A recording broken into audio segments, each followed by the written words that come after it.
शहर के एक बड़े व्यापारी रमन मल्होत्रा का रुतबा हर तरफ मशहूर था। सूट बूट में सजा हुआ, हमेशा सटीक वक्त पर काम करने वाला और सफलता का प्रतीक माना जाने वाला यह व्यक्ति एक दिन स्टेशन पर ट्रेन पकड़ने के लिए गया। प्लेटफॉर्म पर खड़े खड़े वह अपने फोन पर बिजनेस डील्स की बातें कर रहा था। तभी एक भिखारी उसके पास आया। भिखारी ने हाथ जोड़ते हुए कहा, साहब कुछ खाने को दे दीजिए, कई दिनों से भूखा हूं। रमन ने भिखारी को ऊपर से नीचे तक देखा और कठोर स्वर में कहा, तुम्हें क्यों दूं? तुम मुझे बदले में क्या दे सकते हो? भिखारी ने सिर झुका लिया और बोला, साहब मेरी इतनी औकात कहां है कि मैं आपको कुछ दे सकूं। मैं तो खुद एक गरीब भिखारी हूं। रमन ने हंसते हुए कहा, अगर तुम कुछ देने के काबिल नहीं हो तो तुम्हें दूसरों से मांगने का भी हक नहीं। भिखारी चुप हो गया। रमन ने उसे कुछ भी नहीं दिया और ट्रेन पकड़ने चला गया। लेकिन वह वाकया रमन के दिमाग में बैठ गया। उसने सोचा, क्या मैं इस भिखारी की हालत बदल सकता हूं? अगले दिन रमन ने कुछ फूलों के पौधे खरीदे और स्टेशन पर उस भिखारी को ढूंढने पहुंच गया। भिखारी वहीं बैठा था।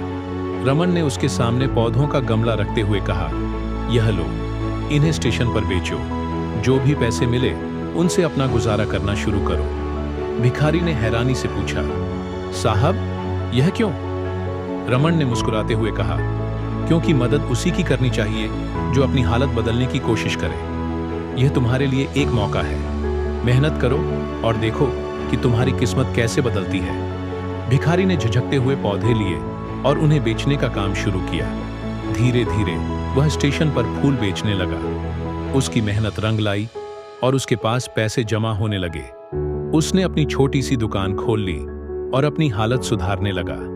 कुछ सालों में भिखारी, जिसे अब लोग मोहन के नाम से जानते थे, एक सफल फूल व्यापारी बन गया। उसने अपने कारोबार को इतना बढ़ाया कि वह शहर भर में मशहूर हो गया। एक दिन रमन उसी ट्रेन में सफर कर रहा था। जैसे ही ट्रेन स्टेशन पर रुकी, एक व्यक्ति ने रमन को फूलों का एक गुलदस्ता दिया। रमन ने हैरानी से पूछा, यह किसने भेजा है? एक व्यक्ति ने जवाब दिया, यह मोहन ने भेजा है। वह वही फूल वाला है जो यहां स्टेशन पर काम करता है। उसने कहा कि यह गुलदस्ता उस व्यापारी को देना है जिसने उसकी जिंदगी बदली थी। रमन ने गुलदस्ते को हाथ में लिया और मुस्कुराया। स्टेशन पर उतरते ही उसने मोहन को देखा। मोहन ने हाथ जोड़ते हुए कहा, साहब मैं वही भिखारी हूं जिसे आपने पौधे देकर मेहनत का रास्ता दिखाया था। आज जो कुछ भी हूं वह आपकी वजह से हूं। यह फूल मेरी कृतज्ञता का छोटा सा तोहफा है। रमन की आंखें नम हो गईं। उसने कहा, तुमने मुझे सिखाया कि सही मदद हमेशा वह होती है जो किसी को अपनी हालत बदलने की ताकत दे। मुझे तुम पर गर्व है।